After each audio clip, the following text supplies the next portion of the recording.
नमस्कार। मैं ओजस्वी मिश्रा आपके बीच में एक बहुत ज़रूरी और बहुत ही संवेदनशील मुद्दा लेकर उपस्थित हूँ। जोशीमठ की घटना एक बेहद कष्टप्रदाय और दुखद है। हम सबके लिए यह सीख के तौर पे भी है। क्यों क्यों घट रही है पहाड़ों पे ऐसी घटनाएं? कौन है जिम्मेदार? आखिर क्या है उद्देश्य इसके पीछे? क्या मानव जीवन से बड़ी है? क्या विकास के कोई और रास्ते नहीं? क्या हम प्राकृतिक मूल्यों से छेड़छाड़ करके ये समझते हैं कि हम प्रकृति से आगे हैं? तो मैं पूछता हूँ सभी से कि क्या कोई और तरीका है कि बचाया जा सके जोशीमठ?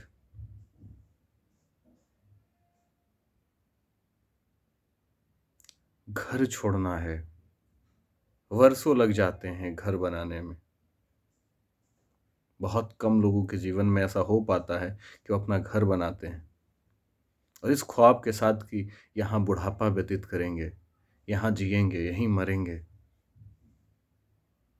और हमारे आपके स्वार्थ के लिए हो रही परियोजनाएं या हमारा आपका अपने पर्यावरण के साथ हो कर रहे खिलवाड़ों के चलते उनका जीवन ही दरक जाए।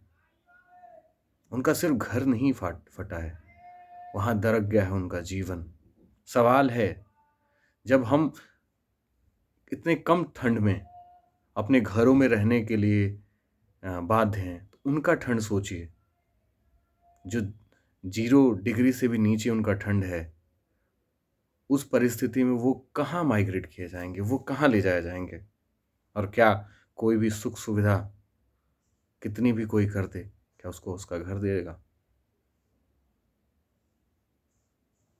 जन जल जंगल, जमीन, पहाड़, नदियां, समुद्र, जो प्रकृति ने हमें दिया है, इसका बहुत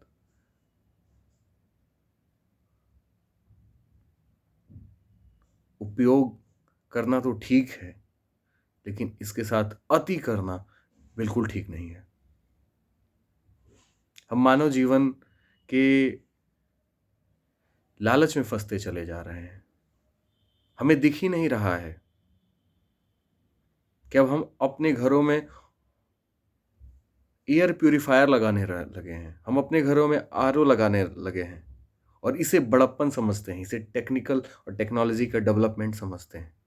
सोचिए, आपके घरों में जल होता था, आप डायरेक्ट नल से पीते थे, 35-40 फीट के नीचे से ही पानी निकल जाता था और आप पी लेते थे। आज के टाइम में 600 फीट नीचे पानी निकालने के बाद भी आपको आरओ का इस्तेमाल करना पड़ रहा है। क्यों? इतना गंदगी किया किसने है? हमने और आपने। एयर प्यूरिफायर, अरे बहुत बड़े आदमी हो भाई आप, एयर प्यूरिफायर ही इस्तेमाल करते हो? बिल्कुल नहीं। जो प्रकृति आपको मुफ्त में देता था, प्रकृति से आप मुफ्त में पाते थे, लेकिन आप तो पागल हैं इंडस्ट्रियलाइजेशन के पक्ष में। आप तो पागल हैं अर्बनाइजेशन के पक्ष में। अच्छी बात है, होनी चाहिए, सारी चीजें उपलब्ध हैं, लेकिन एक्सेस हो रहा है, ओवर हो रहा है। तो एयर प्यूरिफायर लगाना पड़ रहा है। सवाल करिए, इसका मतलब है कि अब आपके आसपास अच्छा पानी नहीं है, आरओ अगर इस्तेमाल कर रहे हैं, आप एयर प्यूरिफायर इस्तेमाल कर रहे हैं, इसका मतलब है कि आपके आसपास कहीं भी साफ जल नहीं है, साफ हवा नहीं है और वातावरण से खिलवाड़ करते जा रहे हैं हम। सोचिए, बाबा विश्व बाबा बद्रीनाथ के बाबा बद्रीनाथ तक कैसे पहुंचेंगे आप और हम? जोशीमठ खुद भी हमारी सभ्यता संस्कृति का एक बहुत बड़ा नाम है, बद्रीनाथ की पिंडदान के बाद ही लोगों को मोक्ष मिलता है। ये हमारे हिंदू और सनातनी सभ्यता का एक बहुत मूल सिद्धांत है। हमें सोचना होगा कि हम खेलते खेलते अपनी सभ्यताओं को मिटाने पे आमदा हैं। हम खेलते खेलते इस तरह से जीने पे आमदा हैं कि हमें लग ही नहीं रहा है कि जो जंगल, जो पेड़, जो पहाड़, जो नदियाँ हमारे लिए माँ हैं, पिता हैं, हमारे पूज्य हैं, हमारे पूजनीय हैं, उसके लिए हम कुछ करें। मैं आप सबसे बहुत विनम्र निवेदन करता हूँ, आप जहाँ रहते हैं कम से कम एक पेड़ लगाइए, पानी का कम से कम उपयोग करिए। विद्युत अगर घर से बाहर जा रहे हैं तो बल्ब ऑफ करके निकलिए। अगर आप लिखते पढ़ते हैं तो कापियों का कम इस्तेमाल करिए, जिससे आपके पेड़ संरक्षित हों, जिससे आपका जल बचे, ताकि ये संतुलन बना रहे। जो हो रहा है, सरकारें तो जिम्मेदार भी हैं ही, लेकिन साथ साथ सरकारों को चुनते हम भी हैं, तो हम भी जिम्मेदार हैं। हम जहाँ बैठकर अपने पर्यावरण के साथ खेल कर रहे हैं, खिलवाड़ कर रहे हैं, हम सब जिम्मेदार हैं। आप सबसे विनम्र निवेदन है, हाथ जोड़कर मैं आपसे निवेदन करता हूं, जागिए, जागिए।